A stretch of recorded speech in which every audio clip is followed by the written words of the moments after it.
Brian, you've been down here many, many years, but you've never had a draft coming to your place. Yeah. Do you have any personal involvement in all that stuff in Green Bay? No, not really, but I will say we have fantastic people working on it, and everybody's very, very excited to have it and host it. Should be quite a scene, They threw out some plans the other day what it's going to look like. I just think obviously I'm biased, but Green Bay is the mecca for football, and to have the draft come in there, I just give a lot of credit to Mark and his team for being able to accomplish that. Matt was thinking like me. The first thing I was thinking of was Ted traded down in the second round to Georgia, whatever. Have you been, as far as the first round goes, how do you look at like either trading the pick or keeping the pick or whatever? You're home out. Yeah, no, having the draft in Green Bay really doesn't change anything for how we go about that. I mean, we're going to do what's best for the Green Bay Packers, and if that's trading out of a pick, we certainly would do it. But either way, I think it's going to be a great event. It's going to be pretty special. So we're all like I said, excited for it. No, not at all. No. You talked about how important this week is. How do you personally divide your time, maybe just on specific percentages, but talking to agents, evaluating prospects, as you said, this is face-to-face. How does your week lay out? Yeah, I'll talk to a few agents here and there. We have obviously a team of scouts and Russ that we'll talk to a lot. But really for me, it's more about getting to know these college players and making sure that the time we spend, not only in the interviews, but watching them compete on the field, the weigh-ins, just everything that they do here, just kind of immersing yourself in that to get to know these guys as well as you can. You don't have this opportunity again. This is kind of a 1 week. So to me, that's the priority. With this draft class in particular, is there a certain position groups or a couple position groups where the talents just really jumped off the page? We talked a little bit about it before. I think it's there's a lot of numbers in this draft overall. I think that has to do with the NIL and the guys staying around for school a little bit longer. But I think there's been a lot of talk about the offense and defensive lines maybe being a little bit stronger than in some years. But I think it's a good draft overall. I'm excited for it. We certainly think there's a bunch of opportunities to help our football team.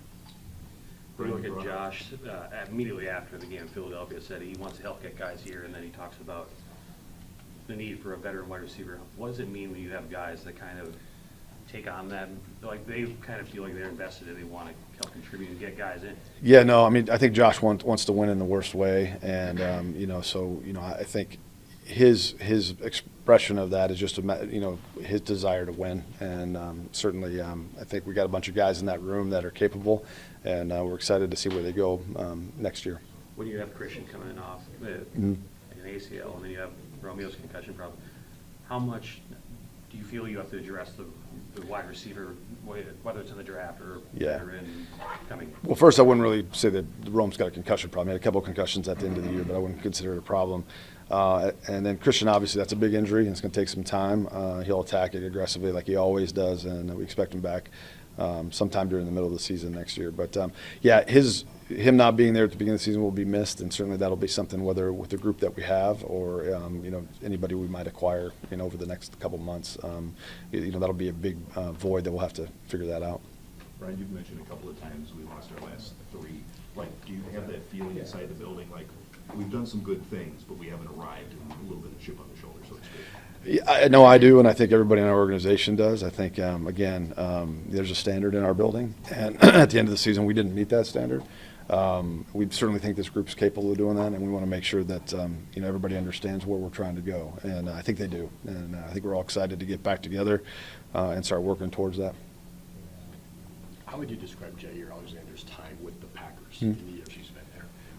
Well, obviously he's been here a long time. He's been an elite player for a number of years. I think the past few years have been very frustrating for him, and certainly for us too, just because you want players like that on the field consistently, and when you can't be because of injuries, that's a tough thing on a player. I know he's doing everything he can to be out there, but I think the last few years haven't been where we wanted to be only because of injury. But obviously, very, very talented player.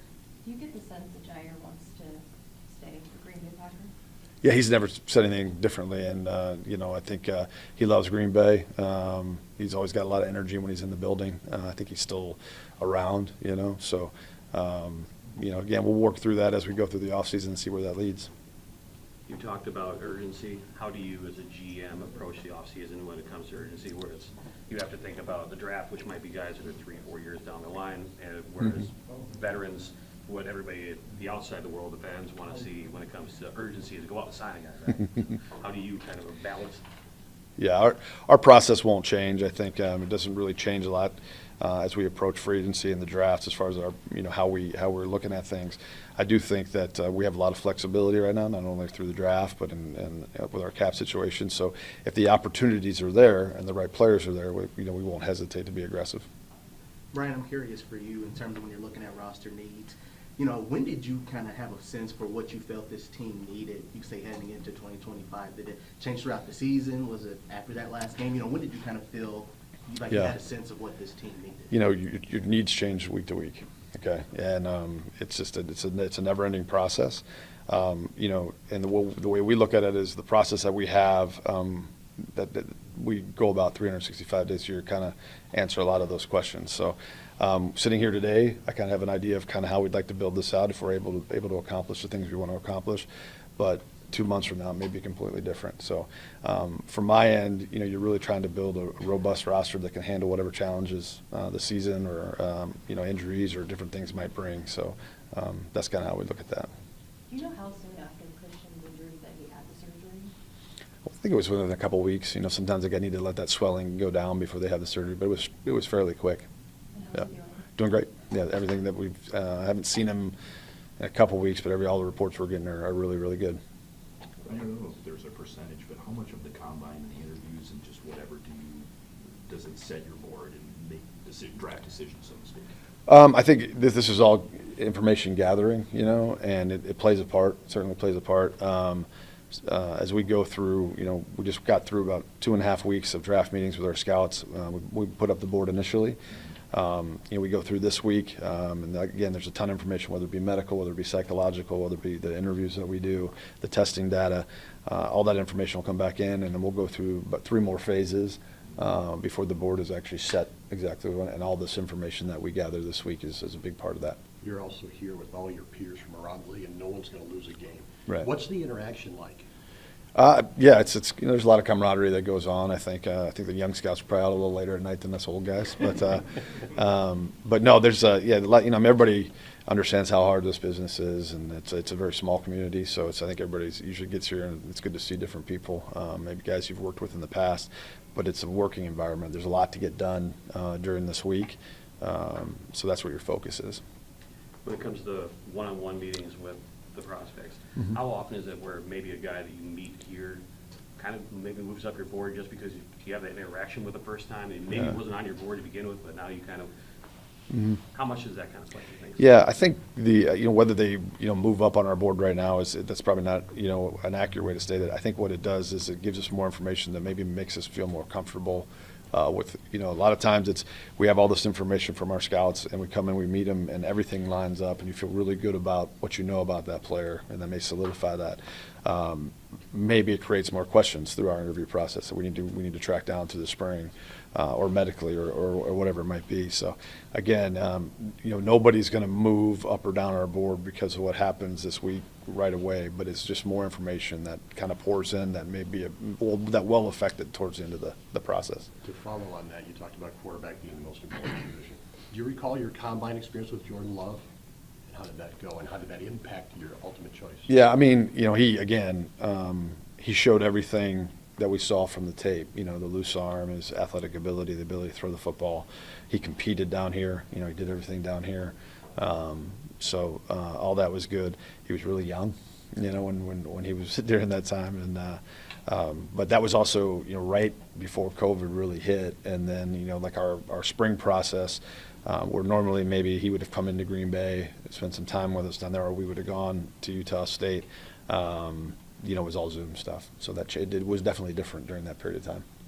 What were your thoughts on Malik and just what he brought up to this point? For this season? Yeah. He was a welcome addition. I don't think when you bring a player in right at the cut down day and you expect him to start in a couple weeks and do what he did. So just really appreciative of his professionalism and just how prepared he was. Got to give Matt and his staff a lot of credit, because when that happened, those guys were able to flip a switch and put us in the best position to win football games with Malik as our starter. So but very appreciative of his pro. Kind of the way he attacked things, and really fit into our football team well. Can you describe how tough it is to find like a shutdown corner, an edge rusher, or Mhm. maybe any position that you have maybe a little bit of a need? How difficult is that? Well, I mean, I think, good players are always hard to find because nobody wants to let them go, you know what I mean? But that's our job, and we attack it, and we'll find them if they're out there. But, yeah, there's, the great ones, God only made so many of them, and they're tough to find, but it's not hard to identify when you see it. Brian, what's your just vision for how the offensive line could look next season? Yeah, I think obviously it's very early, and we'll kind of see what we end up with. But again, we talked a little bit earlier about how we've done we've been very focused on bringing in flexible guys that can play multiple positions, and I feel that's our group is of that. I think we got a lot of guys that can play different positions along the offensive line. So the goal is to get the best 5 out there, and so I think that'll always be kind of the approach that we take, and those questions will be answered in training camp. Good. You asked about the draft in Green Bay over here. What is your overall feeling about the draft coming to Green Bay? Now, super excited for the community, and again, hopeful it doesn't interrupt our process too much. I've had preliminary discussions with Doug Collins, our security guy, about how we're going to get in and out, which might take a little while. I think our scouts were talking about sleeping at the office, which I was like, absolutely not, because that's not something we're going to have at 3 o'clock in the morning run around our building. But no, I think it's gonna be great. It's gonna be really exciting. The energy should be off the charts. And again, I think it's a special thing for Green Bay, the Packers, and just proud of our organization that they're able to pull it off. And you have a job to do, Brian, but are you going to be able to enjoy it? Because there's a lot going on. Yeah, no, yeah. I mean, yeah. To me, those 4 days, so to speak, I'm here. And like I said, I'll look out the window every now and again and say, hey, that's really neat. And then I'll go back in the draft room where I can't hear a thing, and we'll go about our business. But yeah, I think it's going to be. I have a lot of confidence in our organization that they'll pull this off in a grand fashion, and it'll be really neat to see. How often have you been to the draft? I've never been to the draft. Yeah, no, I don't. Forever, it was in New York. We'd send a couple guys that'd be on the headsets, and I was always in the draft room.